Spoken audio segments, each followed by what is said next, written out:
Availability heuristic. I first encountered the concept of the availability heuristic while reading and listening to discussions of Thinking, Fast and Slow by Nobel Prize winning economist Daniel Kahneman. The idea itself is quite simple. The first piece of information we receive is perceived as the baseline and as truthful. Everything we learn afterward is unconsciously compared against it.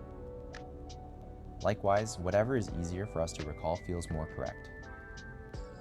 The most vivid emotion always seems more significant than one that was less intense. And what we remember first appears more accurate to us than something that has faded slightly from memory. In general, the study of cognitive biases, distortions, and illusions is closely connected, for me with mythology, which I deeply enjoy. It seems to me that science, using these methods, can examine and even decode the mystery of myths and mythologies. Of course, certain attempts already exist.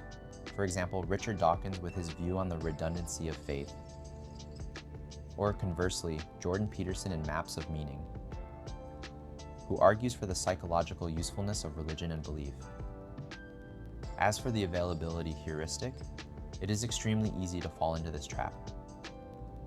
That is precisely why more than 90% of people perceive their own religion as more truthful than others.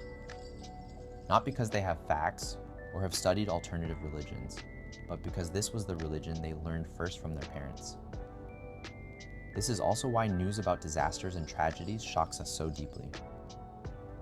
They carry strong emotions, and it feels as though such events happen everywhere, every day. Even though statistically there are far more ordinary and non-frightening days. For the same reason, we often fail to recall a book that genuinely impressed us and gave us something valuable. Instead, we tend to remember as the most interesting one the book we read most recently. Quite simply, it is easier for the brain that way.